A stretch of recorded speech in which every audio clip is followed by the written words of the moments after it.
2026 সালের বিধানসভা নির্বাচনের দিকেই এখন নজর তৃণমূল কংগ্রেসের। সেই লক্ষ্যে এবারে 21শে জুলাইকে কেন্দ্র করে আবেগের পাশাপাশি স্পষ্ট হয়ে উঠেছে সুপরিকল্পিত রাজনৈতিক কৌশলও।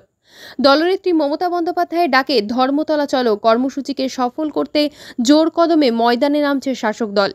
শনিবার বিকেলে পূর্ব বর্ধমান জেলার কাটোয়া 2 নম্বর ব্লকের মেঝিয়ারি হাটতলায় অনুষ্ঠিত হল তৃণমূল কংগ্রেসের একটি প্রস্তুতিমূলক পথসভা। উপস্থিত ছিলেন পূর্ব বর্ধমান জেলা তৃণমূল কংগ্রেসের সভাপতি তথা কাটোয়ার বিধায়ক রবীন্দ্রনাথ চ্যাটার্জি, ব্লক সভাপতি পিন্টু মণ্ডল, পঞ্চায়েত সমিতির সভানেত্রী শুভ্রা বর্মন, সহসভাপতি রাজীব চ্যাটার্জি, পূর্ত কর্মাধ্যক্ষ গৌতম ঘোষাল, প্রধান শিক্ষক বীরবল মণ্ডল সহ অন্যান্য নেতৃত্বরা। পথসভায় বিপুল সংখ্যক তৃণমূল কর্মী সমর্থকের উপস্থিতি চোখে পড়ার মতো। বক্তব্য রাখতে গিয়ে বিধায়ক রবীন্দ্রনাথ চ্যাটার্জি জানান, প্রতি বছর 21শে জুলাইয়ের মঞ্চ থেকে দিক নির্দেশ দেন নেত্রী। এবছরও ব্যতিক্রম হবে না। ধর্মতলার সভা থেকেই দলের আগামী নির্বাচনের রণনীতি স্পষ্ট করবেন মমতা বন্দ্যোপাধ্যায়। তৃণমূল সূত্রে খবর, 21শে জুলাইয়ের সভা থেকেই দলনেত্রী জানাবেন 2026 সালের নির্বাচনে দলের লক্ষ্য, পরিকল্পনা ও করণীয়। সেই বার্তাকে ছড়িয়ে দিতে জেলায় জেলায় এখন থেকেই সংগঠিত হচ্ছে প্রস্তুতি সভা। ব্লক সভাপতি পিন্টু মণ্ডল বলেন, 21শে জুলাই শুধু শহীদদের প্রতি শ্রদ্ধা নয়, এটা এক নতুন লড়াইয়ের প্রস্তুতির দিন। তাই সবাইকে ধর্মতলা পৌঁছে নেত্রীর পাশে থাকতে হবে। পথসভায় দলীয় স্লোগান, গান এবং কর্মীদের উদ্দীপনায় স্পষ্ট, 21শে জুলাইয়ের সভাকে ঘিরে তৃণমূল কংগ্রেস এবার ঘর গোছাতে প্রস্তুত। তৃণমূল কংগ্রেসের কর্মীদের কাছে একটা আবেগ, আমাদের যে মাননীয় মুখ্যমন্ত্রী 21শে জুলাই যে সভা হয়,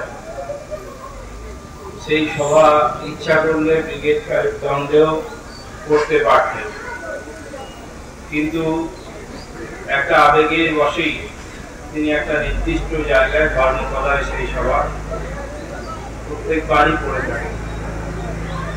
আপনারা এর মধ্যে শুনেছেন বা অনেকেই জানেন যে 1993 সালের 21শে জুলাই তখন কংগ্রেস ভাগ হয়নি।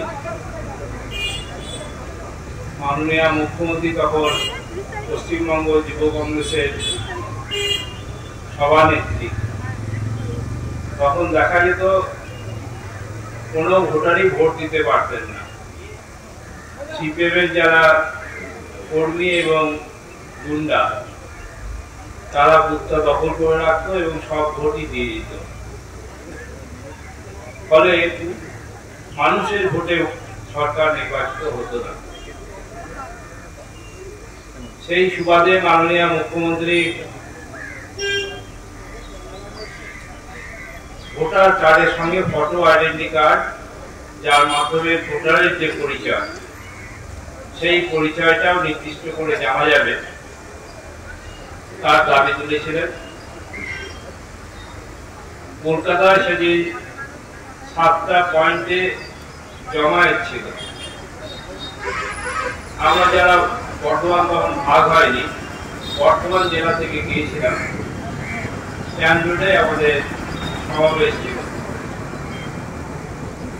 আমরা ঘটনাটা বুঝতেই অনেক সময় নিয়েছিল, কারণ আমাদের দিক থেকে কোনো অসুবিধা হয়নি। আপনারা জানেন যে সেই আন্দোলনের মূল কথা ছিল রাইটার্স অভিযান, রাইটার্স দখল নয়। যে রাইটার্স অভিযান করতে গিয়ে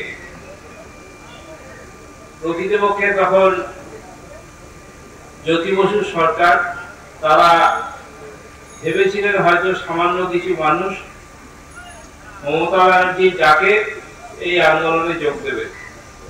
স্বভাবতই বিপুল পুলিশি ব্যবস্থা করে রেখে তারা সেই আন্দোলনকে ভেঙে দেবেন, এটাই ভেবে রেখেছিলেন।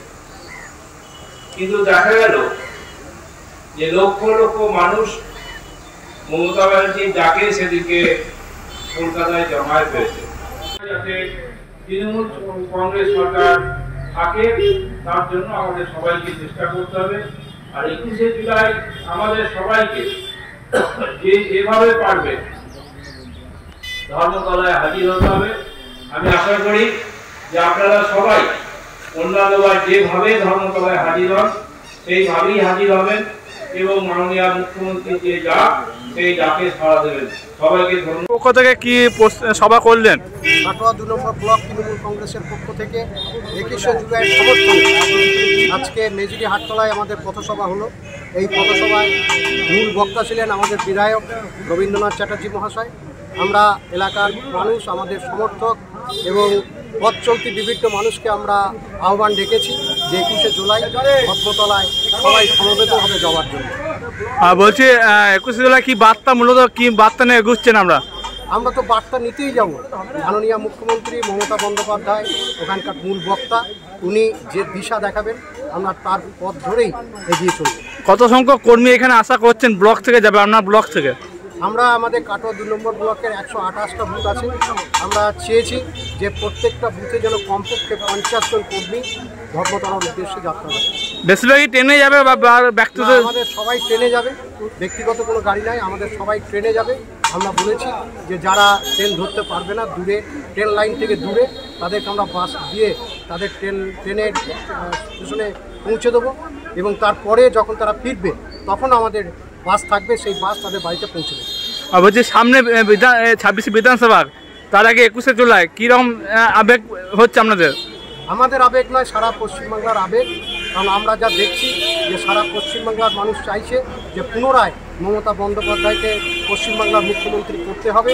সেই আবেগেই চলছে এই দলটা, ঠিক সেইভাবেই চলবে। আগামী দিন মুখ্যমন্ত্রী হবে আবার মমতা বন্দ্যোপাধ্যায়, এটা নিশ্চিত। আপনার নাম পরিচয়? আমার নাম পিন্টু মণ্ডল, ব্লক সভাপতি, কাটোয়া 2 নম্বর।